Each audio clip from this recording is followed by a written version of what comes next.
For this class, you do not need to go out and buy a calculator. Rather, we're going to use an online calculator called Desmos. So to follow along, open up a browser window and type in www.desmos.com. You will have access to this calculator at all times for homework and quizzes. It's built into the problems. I'll show you that in a video where we talk about navigating the website for this course. But you might find it helpful to have a scientific calculator during the exam. You will have access to Desmos during the exam, but you might find a standard calculator a little easier, a little quicker to work with.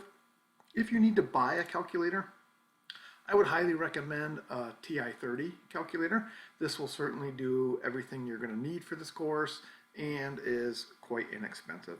And I don't know if this is the cheapest place you can buy it. This is just one I found real quickly. All right, so back to Desmos. There are actually several different types of calculators. There's a graphing, a scientific, and a for function. For this class, we'll use the scientific and the graphing. We use the scientific calculator to do the sort of general computations that you're used to doing on a calculator. So let's do this first problem. So there's several different ways you can enter things. You can do 1 divided by 2 to get a fraction, and then you've got to use the right arrow to get out of the denominator. Plus, you can also hit this fraction button and then type in the top, click, and type in the bottom. Or, I like to use the keyboard. I can just go -5 and then hit the slash on my keyboard, 8. And then Desmos will even give you the answer as a fraction, which is what I, in most cases in this class, prefer. So you can hit the little button there, and it shows you the answer is 5/8, so you would type in 5/8. For B, I think it would be easier to start with this to get the whole numerator. So I would do 5 plus, and again I have an option. I can hit the square root button, or you can actually type SQRT and it draws the square root for you. I tend to be a keyboard person, so I tend to write SQRT rather than clicking. Go down to the bottom, click an 8, tell it I want a fraction, 13/8. So quickly, this one I would go 3/8, and then I would hit the slash again and do 15/16, and ask for a fraction. So as you can see, this is pretty straightforward, similar to other calculators you've probably used. For exponents, you type in the base first, 256, and then you hit this button to get up to the power. So we have -3/4, and again we can ask for the answer as a fraction. For this last one, again, I think it would be much easier to start with this sort of fraction and type in the numerator, -5 plus the square root of 5 squared. That time, to get the exponent, I use the caret button, which is Shift-6 on your keyboard, and then you do have to right arrow to get down. -4 times 6 times -2, and I'm using the asterisk to get the times button, Shift number 8, and then go down to the bottom. I could just type in 12 because I knew 2 times 6 is 12. Now you might notice this time it won't give me a fraction. And it doesn't give me a fraction because this square root doesn't work out as a nice number that you can do a square root of. So that happens sometimes, and that's okay. If you have to give a decimal, but give fractions whenever you can. Okay, so that's the scientific calculator. Most of the rest of the problems on this worksheet are going to use the graphing calculator. So we can go Math Tools and go to the graphing calculator. To build a table, you type in the equation. So I'm going to type in y equals -2x plus 5. And you can see right away it draws the line for me, so that's going to be the answer to question 3a, which is kind of nice because it's the same function. Now, to get the table, you click on the little gear here, and then you click on this option right here, Convert to Table. And you can see it gives you the table, so you can fill out the first table right there. You can just type in the numbers 9, 7, 5, 3, 1.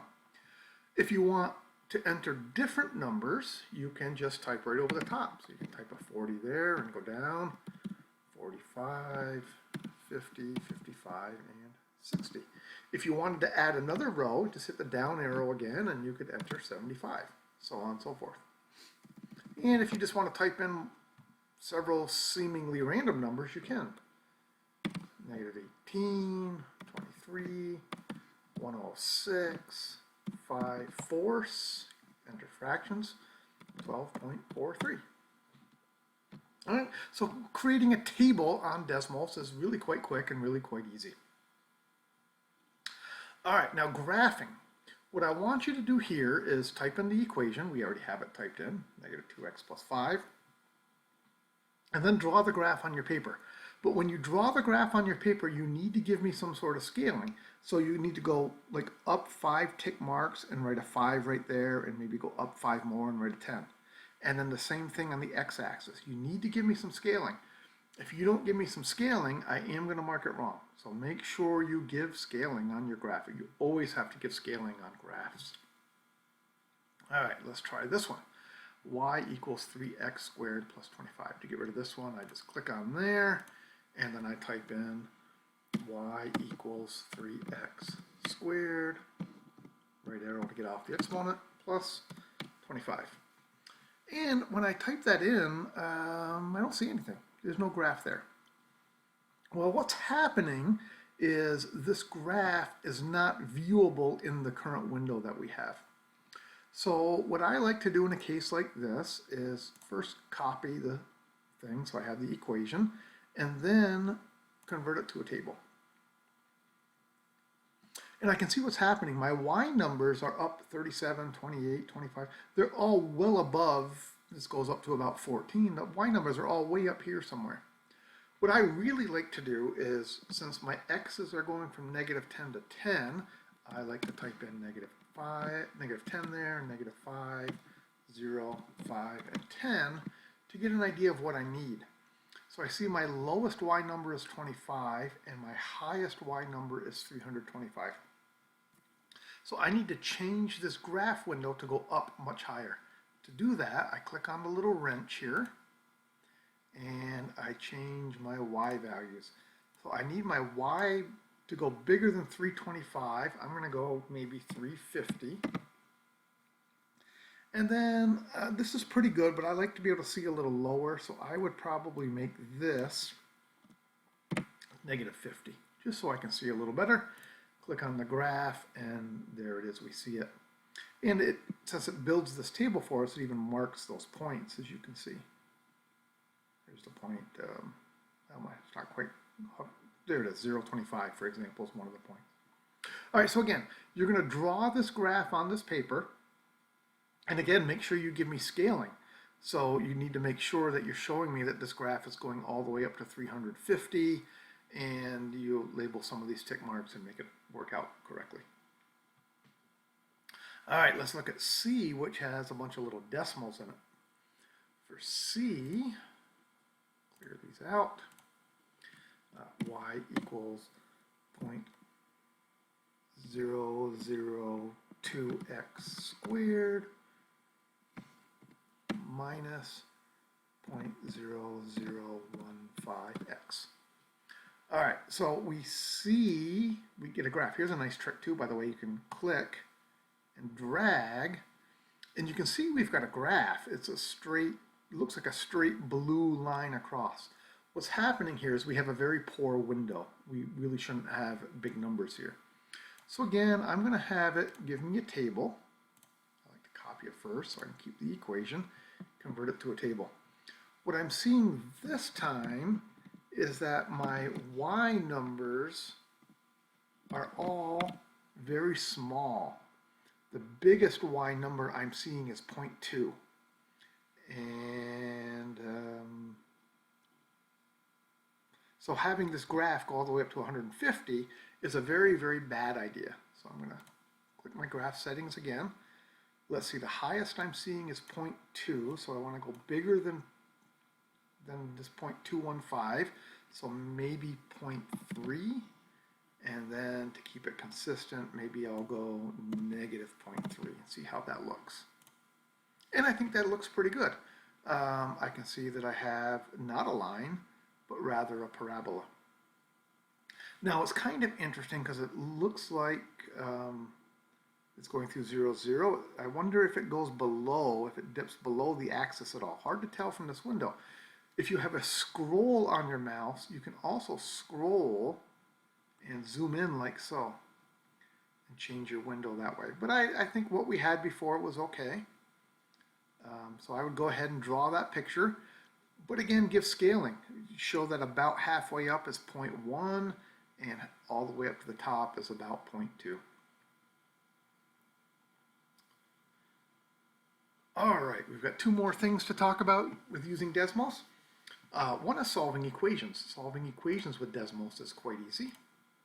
For this first one, I would type in y equals x squared minus 5x minus 6. Oops, I gotta change my window again.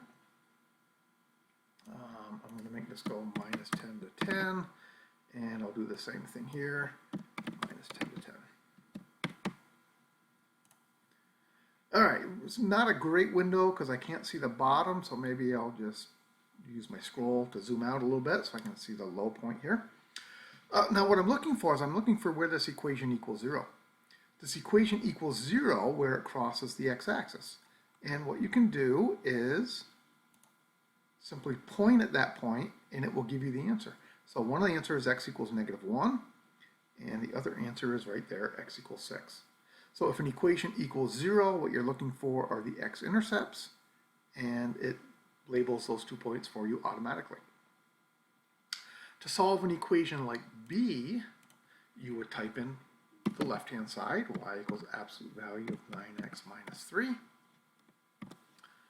And then type in the right-hand side, y equals 7. And now what we're looking for is we're looking for where these two graphs cross. And I see it crosses right there at negative 0.444, so I would write that as one of my answers. And 1.111, I would write that as my second answer. All right, C is very, very similar. Y equals square root of x plus 2, and y equals x minus 3. And I see that these cross at 1 point, and so I would write x equals 5.791.